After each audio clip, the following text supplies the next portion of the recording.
Okay. And we are recording this meeting, as you all heard, so that we can share it with folks that were not able to join tonight. Everybody, this is a Zoom call, so everybody has full audio and visual capabilities. That means that we can see you if you choose to turn your camera on, if you'd love to see your faces tonight. Also, you can talk with us in real time. If you have questions during the presentation, you can use the chat function. You can also use the raise your hand function, and we'll call on you. Questions will be answered throughout the presentation. We're switching speakers up, so there'll be natural breaks. You can also just raise your hand or use the chat function to ask a clarifying question. There'll be plenty of time after the presentation to answer questions as well.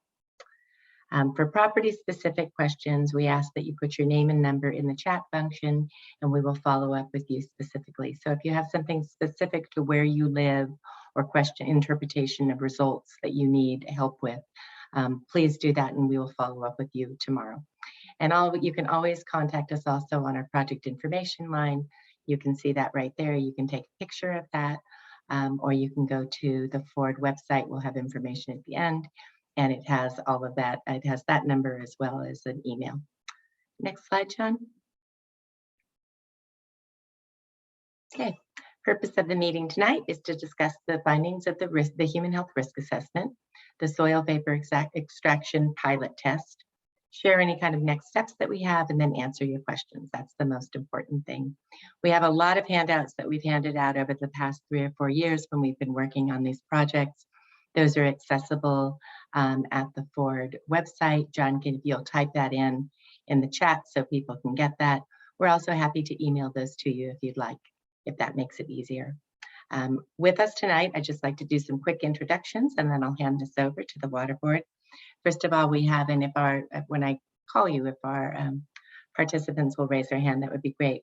We have Jessica Law, who I know everybody knows. She's the Water Board project manager and has been leading this project from the very beginning.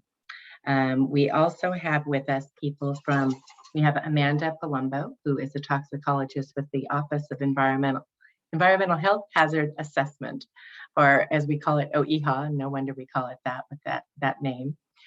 We also have people from Wood here tonight, and Wood is, if you might recall, is the technical consultant to Ford on this project. So we have Mike Barnes. I know everybody knows Mike Barnes. He's been leading the project from Woodside. We have Daniela Harmon Nazaroff, who is an engineer and has also been working on that. She's the one I think that you talk with quite a bit these days. And then in addition, we have a new person tonight. We have Jane Parkin Coleman. She's a toxicologist with Wood, and she'll be taking the first part of this presentation, talking about the risk assessment that Wood put together. It's important to note that Wood is actually giving that presentation because they did the technical work on the risk assessment. That will be followed by Amanda Palumbo, who is with the Office of Environmental Health Hazard Assessment, and she'll be giving her opinions on the findings of this assessment. Next slide. Okay, here is our agenda. I think I went through that. You can all look at that. As you see, we have lots of time at the end for questions and answers. And I think at this point, I will hand this over to Jane. I'd just like to remind you that to ask a question, you can use the chat function. You can raise your hand and I'll call on you. We'll also be stopping at the end of each person's presentation. We have it divided up with different speakers to ask if you have clarifying questions or need more information. Okay. Jane, can you take this away? Thank you. Yes, thank you. Thanks, John, and thank you, Tracy, for that introduction. So good evening to the residents and representatives of Newport North. I will be talking about the human health risk assessment for this area. And the risk assessment is an important document, and Wood has a large team of scientists that are specifically trained to prepare risk assessments, and that is what we focus on. So as Tracy mentioned, my name is Jane Parkin Coleman, and I've been conducting risk assessments for about 15 years. You may have seen my colleagues, Karen or Usha, at other meetings, and they and I are part of the team that has prepared the risk assessments for the Ford Aeroneutronics site. I was the lead member of the group that prepared the risk assessment for the Newport North area. So just to introduce some context, a risk assessment is all about the chance of an event occurring. So this is about chances and doesn't represent certainty. Perception of these risks or chances is about choices and behavior, and those vary by individual. So when we conduct a risk assessment, it's to help people inform their choices. We do make some risk management recommendations in the risk assessment, but risk management is ultimately the water board's role, and it's part of what they do. Next slide, please, John. Okay. So the 4 key components of a standard risk assessment are on this slide, and these have been presented at the community-wide meeting, but we know that many of you may not have been at that meeting, so we just want to introduce these concepts again. Wood has done all of these steps in the risk assessment, and that whole process is what we are reporting on tonight. So the 4 steps are shown here. The first step is data collection and evaluation. So this includes deciding which contaminants we are going to look for, and then determining where and how much of these are in the environment. And specifically for this site, that is indoor air and soil gas. So it's important to note that the more data that we have to put into this process, the more confidence we have in the results. The data used in this risk assessment have been collected over about 2 years, and that is what's included in that first step. The second step of exposure assessment is the who, what, when, where, and how much of the risk assessment. So the process of evaluating exposure is designed on purpose by regulatory agencies to result in risk estimates that are health protective. For example, one of the assumptions about exposure is that a resident is present in their home for 24 hours a day and 350 days per year, and that they live in that property for 26 years. So that's essentially a full-time exposure. And the media in this case, as I mentioned, are soil gas and indoor air. So that's the media that we're looking at in the exposure assessment. The toxicity assessment specifically refers to the numeric criteria that are used to evaluate how toxic a chemical is. And there are toxicity criteria that are related to both cancer and non-cancer effects. And only some chemicals are considered to potentially cause cancer. So only those have cancer toxicity values. Then all that information put together, the chemical data, the exposure assessment, and the toxicity values, is used to do the risk calculations. And we estimate both hazard, which is the non-cancer component, and cancer risk for each resident. Next slide, please. So Jessica also presented this slide on risk management at a community-wide meeting. So you may have seen it before if you were at one of those meetings. The main message of this slide is that we get a lot of numbers out of the risk assessment. And some of them are related to the chance of cancer, which we call cancer risk, and some are based on non-cancer hazard, which are the other health effects not related to cancer. So based on the range of those numbers, which is shown on the left in the first column, we put the results into decision boxes, and that's what's shown on the right. So when the result is in the red range, agencies like the Water Board recommend that some action needs to occur to reduce these risks. When a result is in the yellow range, we need to determine what to do next. And that usually includes something like additional investigation or monitoring to get more data, and then we can decide what to do. When a result is in the green range, it means that the health risk is considered insignificant and no action needs to occur. So one thing we just want you to know is that these risk ranges, as shown on this slide, are equivalent to the risk ranges that have been identified by the United States Environmental Protection Agency.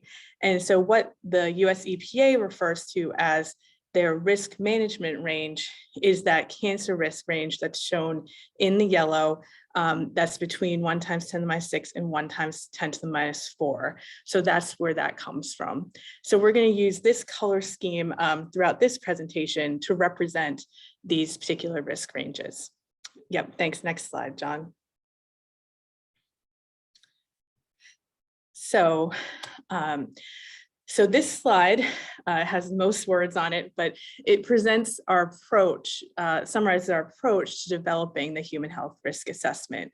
And our process is consistent with the applicable guidance from various agencies in California, and also with our technical approach memo that Wood wrote and was approved by the Water Board.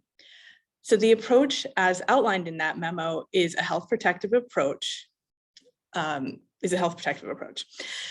So the risk assessment, it ends up with a lot of numbers in it. And this is actually because we presented the results in several different ways. So it's for good reason that we have all these numbers, but we know it may be confusing. So I'll try and take you through it in the next couple bullets there. So as shown in that second bullet on the slide, one of the main evaluations is the evaluation of current risk. And this is the current conditions risks, which are evaluated based on indoor air measurements. And those are the ones that have been collected over about 2 years. And because it's just based on indoor air data, the main uncertainty is that we don't know how those indoor air measurements might change over time. And just a couple examples of things that might change over time is potentially the conditions in the subsurface.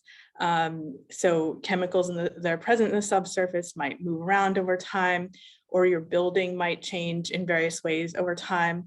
And this could have some effect on the concentrations. And also we are assuming that you live in your residences for a long time, which was 26 years, into the future. So in the risk assessment, to account for these uncertainties, we've presented a range of future possibilities to try to account for this. So we evaluated future risk in 3 different ways. So that's what the last bullet shows. And the future conditions risk is based entirely on soil gas data that's from the subsurface. The first of these is a default screening approach that's based on data collected in EPA's nationwide database, and that's the most stringent. The next one is the multi-parcel wide approach which is used to evaluate future risk. And this is based on soil gas data that's collected specifically in your neighborhood. So we've actually used this approach to recommend next steps. And we thought it was most appropriate and health protective for decision making. And that's because it's based on the data collected in your neighborhood. And that data set is larger than the relevant data set in EPA's database. So that nationwide database only really has data from 4 houses that have a similar slab-on-grade foundation construction that are like those in your neighborhood. So just one thing that we want to mention is that the California agencies are compiling data from this investigation here at the Ford Air Neutronix site and other vapor intrusion investigations in California to come up with a more applicable California specific database for this type of evaluation.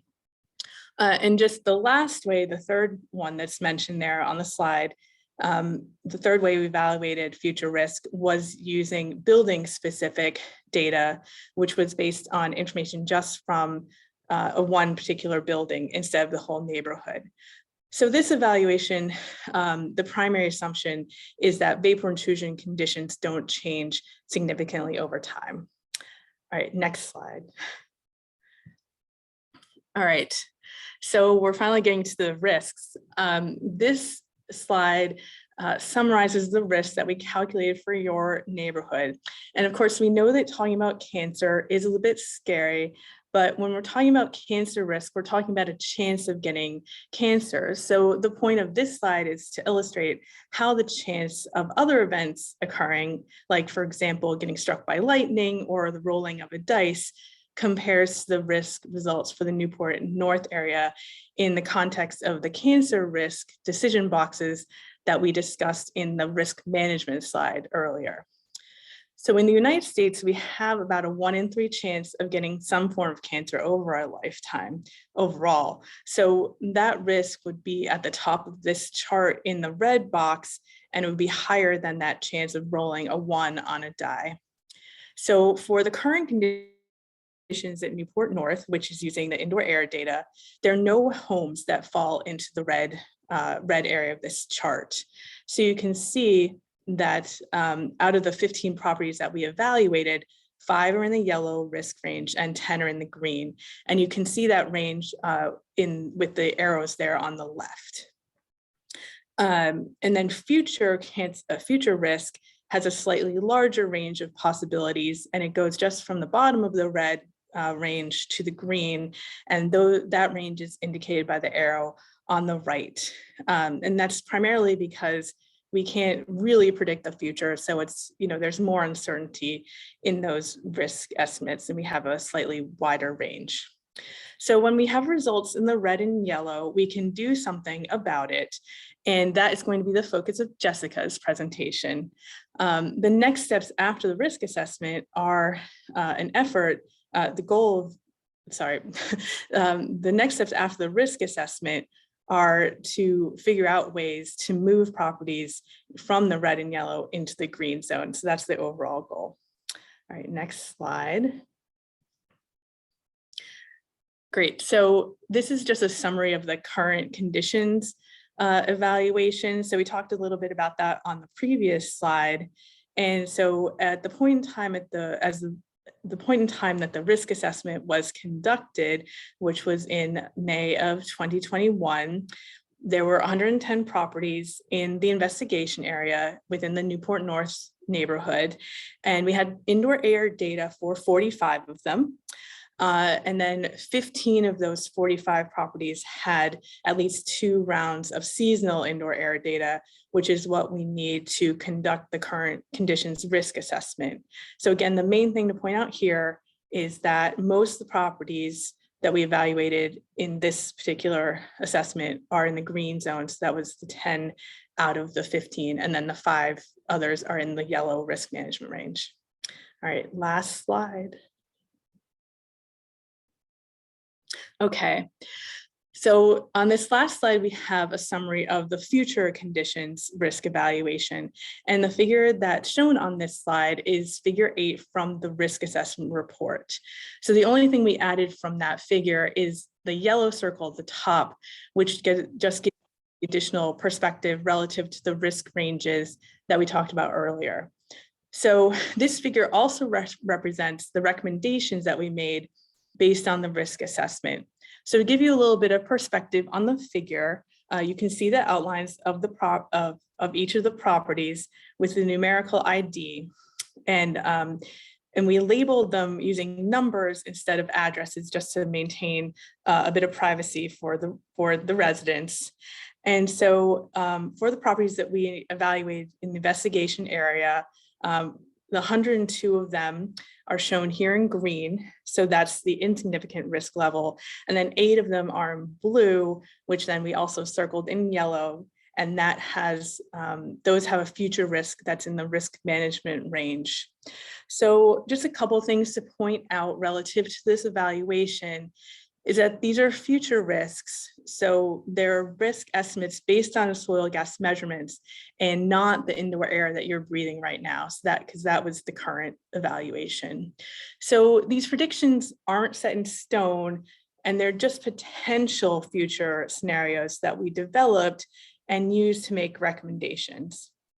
So as we said before, the green shading indicates that the risks are considered to be insignificant and acceptable for future conditions. And then the ones that aren't green, which in this case is the blue with the yellow circle, is because there's an estimated cancer risk that is higher than that 1 × 10⁻⁶ risk level. But the non-cancer hazard is still below 1. So, that's in that range where we're saying we have to do additional assessment and monitoring to figure out the next steps. So the Water Board is going to use these risk results to make long-term decisions for how to manage the site in a health protective way. And these are going to be made on a building specific basis. So for this particular neighborhood, we're looking at this for each building individually. And since the Water Board is using these results, to inform those decisions, they also had OEHA independently review the risk results and to provide their opinion. And so that's what Amanda is going to discuss next. And I'd just like to thank you very much for your time, and I'd be happy to take any questions.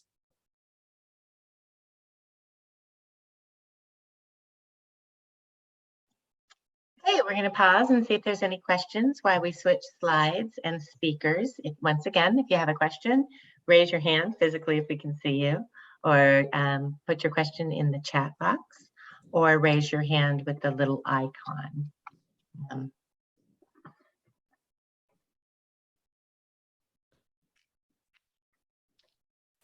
Okay. Okay. It looks like we have no questions, so Amanda, please proceed. All right. So like Tracy said, I'm Amanda, and I work for the Office of Environmental Health Hazard Assessment, which we refer to as OEHA. And my organization routinely reviews risk assessments for the water boards. And I'm going to tell you a bit about the purpose of my review and the results of it. Okay, so looks like you can see my slides, right? Yeah. All right, then give me one more second to adjust something. Okay, the purpose of the OEHA review is to check whether the risk assessment is reliable for the project manager, who is Jessica, to use to make decisions about the site. And part of this is ensuring that the assessment is health protective. So during the review, what I do is I usually check the calculations and the resulting values, and I explain any differences. I also check that the sampling data are representative of the exposure conditions, and I point out uncertainties, for example, if not enough data were taken or samples were taken. So OEHA generally does not determine if or how the risks should be addressed. The purpose of my review is just about making sure the risks are described accurately. So for my review of the risk assessment for the Newport North community, in general, I found that Wood followed appropriate guidance and the calculations were correct. There were some differences though, and I will mention 3. One difference is that I calculated risk that was 3 times higher because OEHA uses a particular factor to protect children from chemicals that can cause cancer. Wood followed guidance from the U.S. Environmental Protection Agency and other agencies within California's Environmental Protection Agency on this point. And this is a difference in scientific opinion between the agencies, and we see this in many cases. It is a difference that can affect outcomes, but is not a huge difference in a risk assessment. So in your neighborhood, there were 8 homes that were bumped up, or that were in the green, that were bumped up into the bottom of the yellow in my calculations for the current risk. But in the big picture, risks were still low. No homes were in the red. The second difference had to do with the fact that the laboratory methods could not detect low concentrations of one of the chemicals, and that was vinyl chloride. So in this case, OEHA assumes that a low concentration of the chemical is there for the risk calculations. In this case, it affected the estimates of current risk. So this also contributed to the 8 homes that were in the green that were bumped up into the yellow, as I mentioned on the previous slide. But again, overall, the risks were still low and no homes were in the red. The third difference is in the way that OEHA recommends evaluating future risk.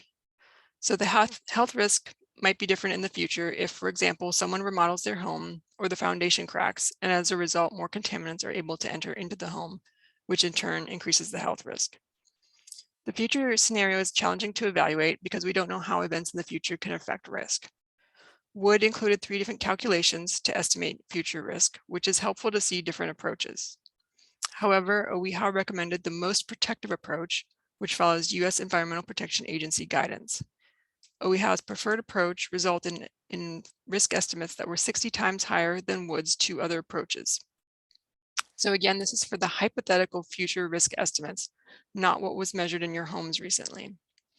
I recommended the most protective approach of the 3 approaches in order to account for things that can increase risk in the future. This is also typical of OEHA reviews. We often look for uncertainties we feel are significant and recommend the more protective option. So I will hand it over back to Jessica. Let's see. Okay, again, we're going to switch speakers. So wondering if anybody has any questions. You can type your question in the chat box, raise your hand physically, or raise your hand with the little hand icon.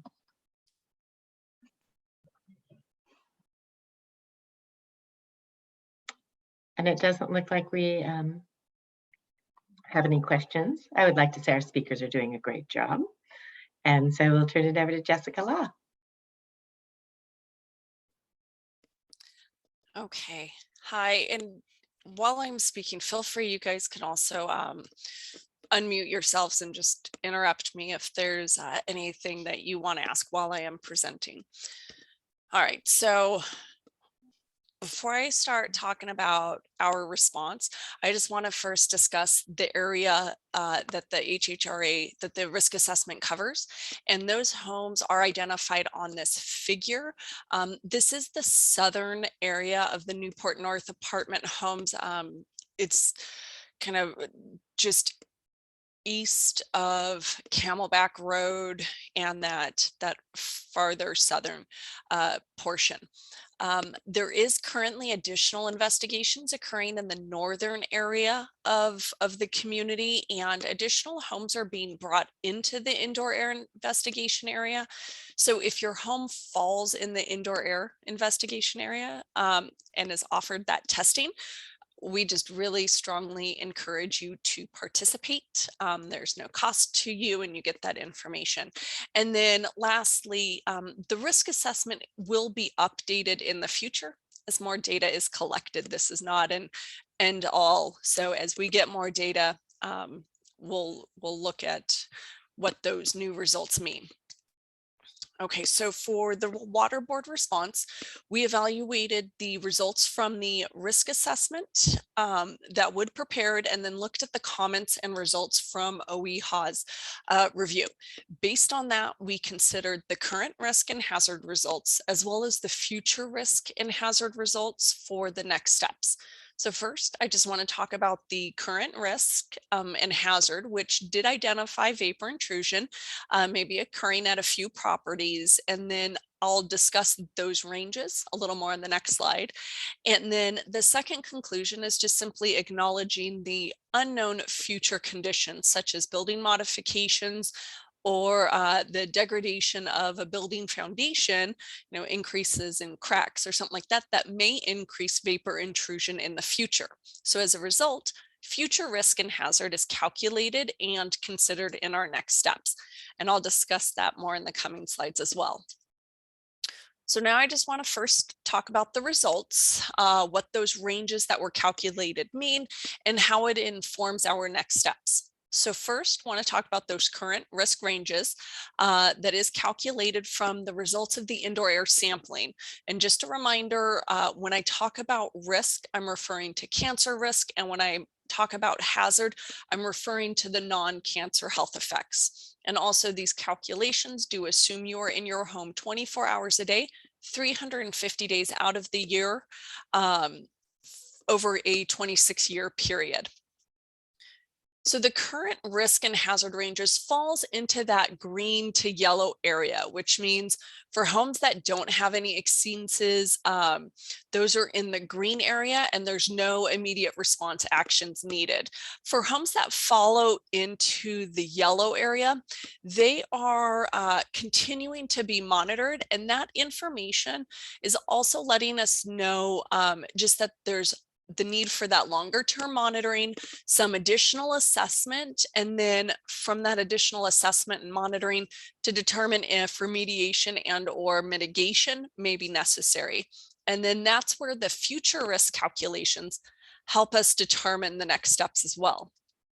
So for future risk and hazard, these ranges are calculated based on soil gas concentrations, and that is what is below the ground. At the beginning of the presentation, Wood mentioned that they calculated the future risk scenario 3 different ways. So of these 3 ways, the most protective way scenario that they calculated is the way that OEHA calculates risk and hazard. But it's important to really note that it's important to compare the different calculated future risk calculations to assist in our risk management decisions. I also want to mention that these future risk and hazard calculations are not guaranteed. It is an unknown right now if there will be any change from the current risk and hazard calculations. And that's why we do want to conduct some long-term monitoring and also consider these calculations in our next steps. So the ranges that I want to discuss are from OEHA's calculation, but then I also threw in the site-specific data calculation for comparison. So the future risk and hazard using the most protective scenario ranges from yellow to red. The future risk and hazard calculations using the site-specific attenuation factors ranges from green, and then due to that hazard calculation, the non-cancer health effect, it put it right at 1, so it puts it right into the red. Therefore, the Water Board evaluates both the future risk and hazard calculations, the couple of different ways that they're calculated, compares it also with the current risk and hazard calculations to determine the most appropriate next steps. And the potential response actions in this case could be monitoring, additional assessment, or mitigation. Also, we take into consideration the higher estimations when evaluating risk and hazard calculations. So an example of what we do with these results. For a home with future risk and hazard that fall into that yellow area, and then we have current risk and hazard that's in the green, monitoring is going to be an appropriate path forward. For homes with future risk and hazard in the red, and current risk and hazard are still remain in the green, or even just slightly into the yellow, we're looking at probably long-term indoor air monitoring, some additional assessment, and possibly mitigation as a path forward. But really, just the point I want to make is that the Water Board does take into consideration both current and future risk and hazard calculations to support the risk management decisions, which are the next steps. So from the risk assessment report, we identified the need to develop a feasibility study to evaluate the feasibility for potential remedial action of soil gas and groundwater based on current data, as well as the need to conduct some longer term indoor air monitoring. So as a result, the next steps include the submittal of 2 reports. There's a feasibility study, which is due by February 4th, and then a revised indoor air monitoring plan, which was submitted on December 13th. So first, I want to talk about the feasibility study, and this is a comprehensive report that includes 3 main items. First, it proposes remedial action objectives, which are the goals of the remediation efforts. They're really just the cleanup goals. So the remedial action objectives, they need to be protective of public health, and they also need to be technically feasible to be implemented in the field. Second is the feasibility study. So this portion of the report looks at all of the remedial options, and it evaluates the feasibility of implementing the technology to achieve the remedial action objectives. And the main component of the feasibility study takes into consideration the ability to implement the technology, the effectiveness of the technology, and cost. And other factors that are also included is acceptance by the regulatory agency, as well as acceptance by the public. And then the third component of this report will be to develop potential remedial alternatives, and based on the feasibility study and the remedial action objectives, to recommend one. And then there's the indoor air monitoring plan. So this is a longer term plan to evaluate indoor air and verify if vapor intrusion changes over time. And this is where we may take into consideration that parcel-wide attenuation factor calculation, that site-specific calculation that would developed. A lot of data has been collected from within this community, and this is a great way to utilize it. This longer term plan will provide analytical data to support whether the current risk and hazard calculations are still appropriate or not. The monitoring frequency will be based on soil gas concentrations and trends. And the frequency of sampling can range from every 6 months to once every 5 years. And letters explaining what category you may fall into are being mailed out tomorrow by Wood and Ford. Okay, so I'm going to jump into the soil vapor extraction pilot test portion, but just want to pause to see if there's any comments regarding our response to the report and the next steps.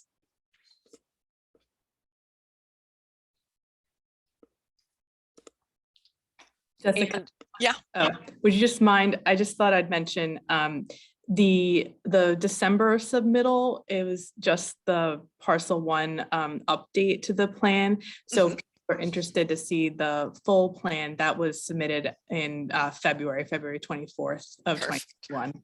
Thank you. And then, sorry. Are you guys seeing that my computer wants to restart? Sorry. Getting that off my screen. Okay, so if there's any questions that pop up, John and Chad or Tracy, just stop me and I'll answer them. But I'm going to go into the soil vapor extraction pilot test part. So this was conducted here recently, and I say recently, but I think it's been about a year now since these tests were done.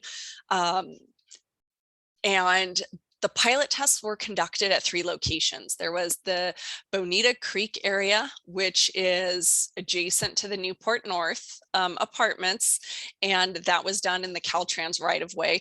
The other location was within the Bay Ridge Park community, and then the third location was to the south in the Sea Island community. And we are going to discuss the one that occurred in the Bonita Creek area, since that's located right next to Newport North Apartment Homes.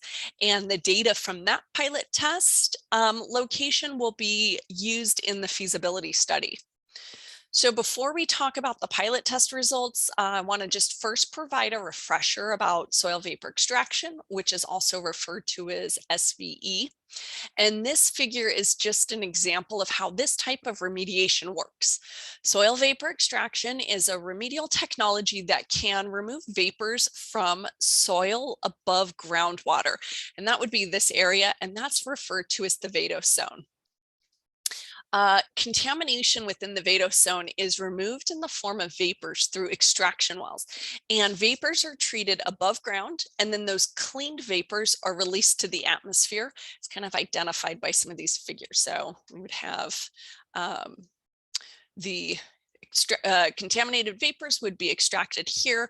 They would come through just the different piping above ground, get cleaned out, and then released.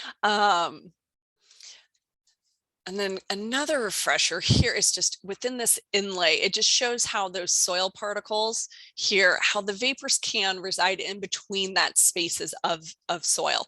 So the pilot tests were conducted at 3 locations. The nearest one being the CalTrans right-of-way in the Bonita Creek area right next to the Newport North Apartments. Due to the close proximity and similar conditions below the ground, that's the one I am that I'll discuss tonight. The pilot test consisted of 1 extraction well, and the pilot test ran for a total of 5 days. And during that time, nearby soil gas probes were monitored to evaluate 2 main things. First is vacuum pressure to see if and how much effect the extraction well is having. And second, soil vapor data is collected from the extraction well and those nearby soil gas probes before and after the pilot test. And that data collected during the pilot test is used to evaluate the radius of influence, which is how far does the vacuum from the extraction well reach, both laterally and vertically. And I kind of try to identify that with that green elliptical here.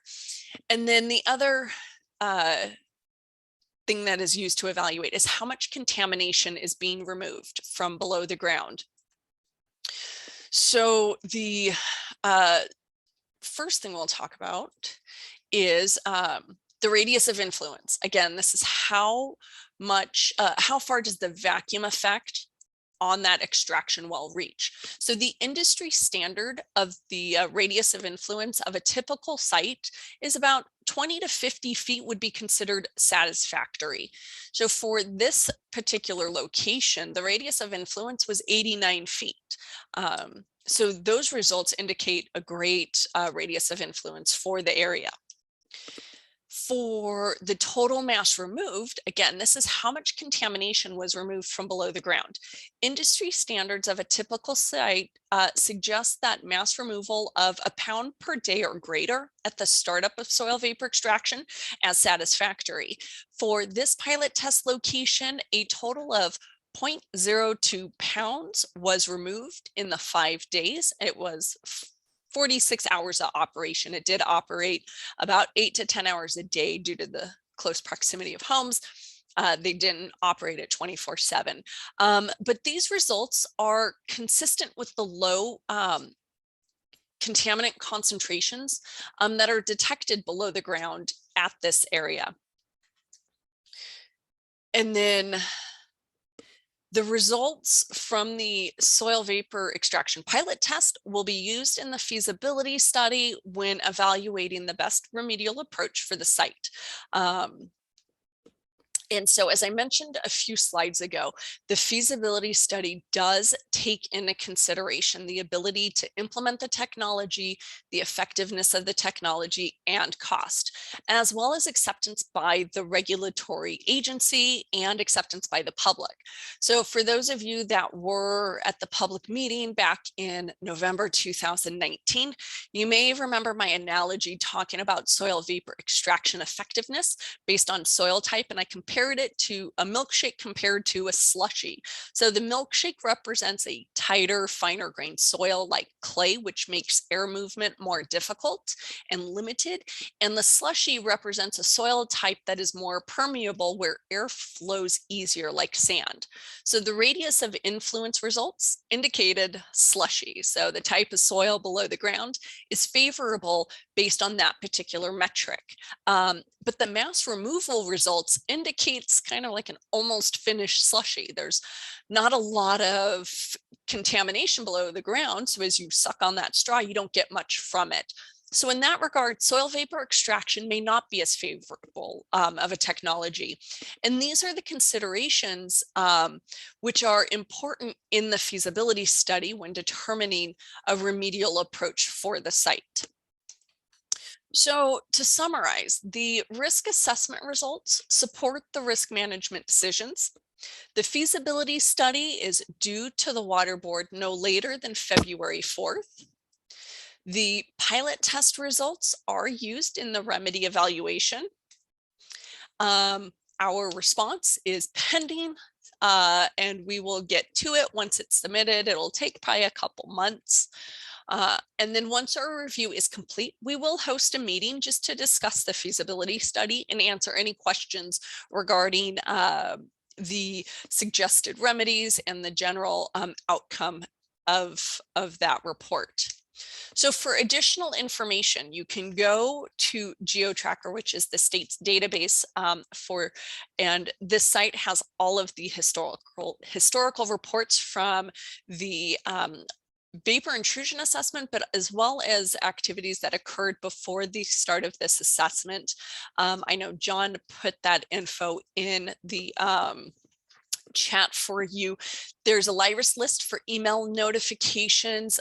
We use that to notify folks of when the big public meetings are. The next one's going to be February 3rd. There's a Water Board webpage specific to this project, which can give some additional information. And then Ford has their site-specific website also in the chat, as well as the 800 number that Tracy gave at the beginning of the presentation. And then there's the local information repository at the local library. So if there are any questions, we are happy to answer them. Okay, so now we'll turn this over for questions and answers. We'll give people a couple minutes, and we'd love to hear from you.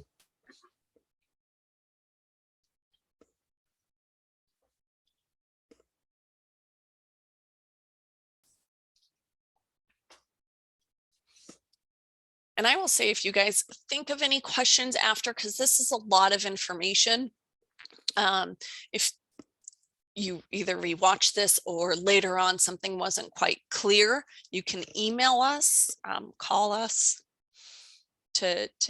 with your questions, and we'll get back to you.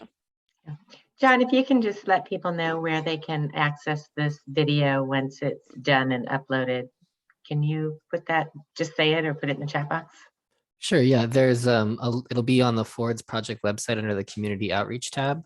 I'll re-put the link to the website in there. There's a section on the HHRA SVE meetings, and it's broken down by your community, and there'll be a link to the video, which will also be on YouTube, but that's the easier way to get to it. Great, thank you. Mhm.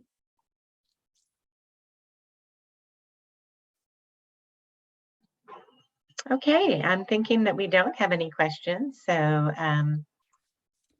I'd like to thank the people that joined us tonight. Again, you can always reach out. You can take a picture of the chat function right there. There's lots of information. We'd love to hear from you. We're very grateful that you were here tonight. We know you have other options for your evening. So thank you so much for spending some time with us. And if you have any questions, please reach out. We'd love to talk with you. All right, good night. Thanks, bye.